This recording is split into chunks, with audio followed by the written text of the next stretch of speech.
Oh, and I killed it. Hey guys, it's Nate. Welcome to the channel. So today we're going to do a real quick video, just going to talk about how easy it is to daily drive a manual Hellcat specifically. So typically when people think about daily drivers, A, they're not thinking about a 700 horsepower car, and B, they're not thinking about a manual car. And so I'm here to tell you that this is really a car that you could drive every day and really not have to worry about it. But some things that you should take into consideration.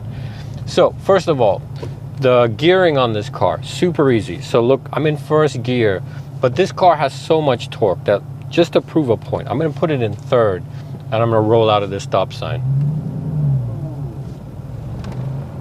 Right? Not pretty, but I did it. And I didn't need a ton of throttle to get through that. So car's got enough power to kind of handle whatever you need.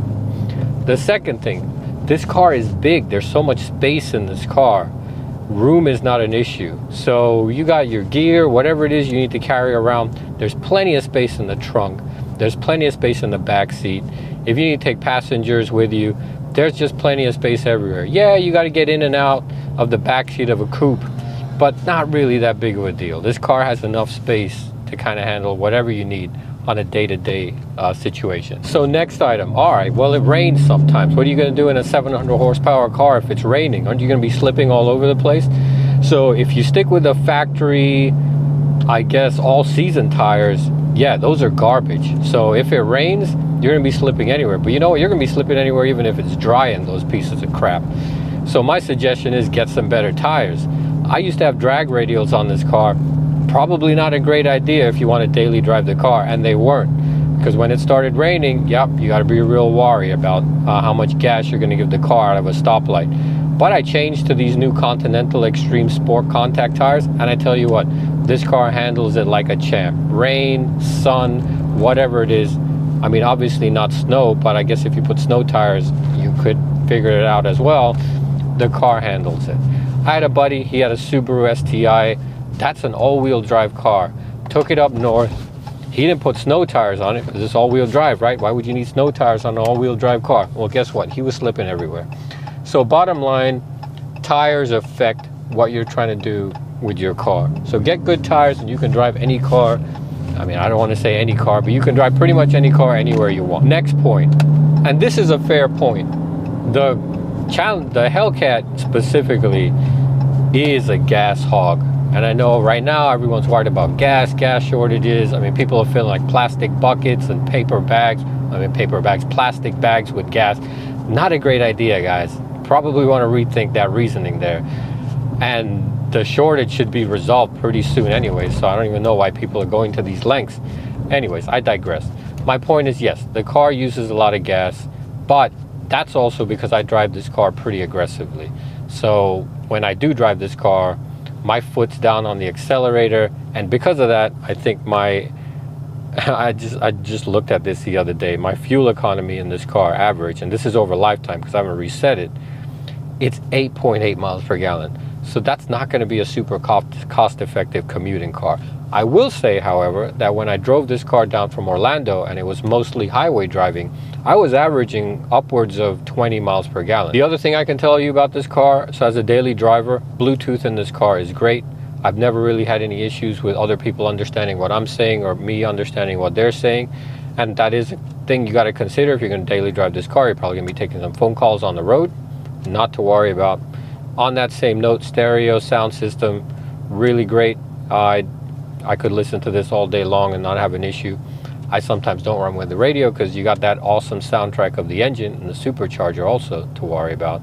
So you don't want to deal with that. Now, one thing you do need to be concerned about is apparently people are stealing Chargers and Challengers left and right. Spare parts, joyrides, I have no clue, whatever that is. So if you're going to get a car like this and you're going to daily drive it and you're leaving an unsecured lot while you're in the work, make sure that you got wheel locks on it so people aren't going to steal your wheels.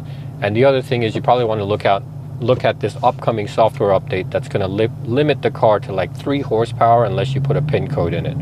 So that is something you're going to have to be concerned about. But you know what? Even if you didn't buy a Hellcat and you bought a base Charger, you're going to have the same problem. So another thing about this car is I feel like it has pretty good visibility. The windows are big. So I haven't really run into a situation where I felt like I couldn't see out of the car, which is something important if you're going to be driving this car every day. You want to make sure it's comfortable, you can see out of it.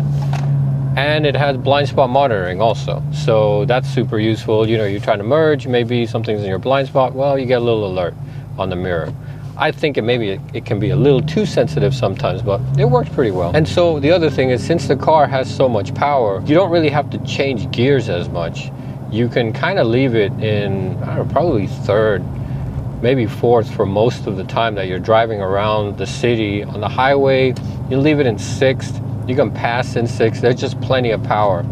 So unless you want, I mean, I like to change gears. I like to, you know, actually drive the car.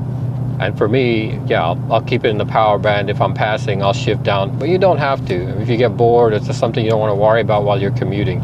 It's not that big of a deal. So to demonstrate that, I'm coming up to the stop sign. I'm going to start this car in fifth gear. Don't do this, all right, guys? This is not good for your clutch at all, right?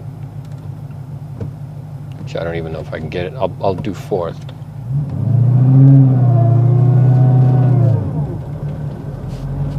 But see, there you go. It started. I don't really smell any clutch, so I guess it's okay. But fourth gear from a standstill was fine.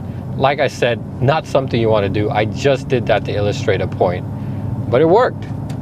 The car can get going. I mean, there's not many cars that you can say, I'm going to start in fourth gear and it's going to work. But it does. There's just so much power and torque on this car. So another thing to keep in mind is that this car has drive modes, so it's kind of adaptable towards whatever you want to do. So if you're daily driving the car, you don't want to be bouncing around because you're in track mode, and you want something that's a little bit more supple and streetable, put it in street mode for your daily drive. No big deal. But when you want to open it up, put it in sport, put it in track. Make a combination. I have a video just kind of going over those SRT drive modes, so you can kind of see how that works. Anyways, guys, that's it for this video today. I hope you got something out of it. If you did, please click like, subscribe to see more stuff on the channel, and I'll see you next time. Thanks. Bye.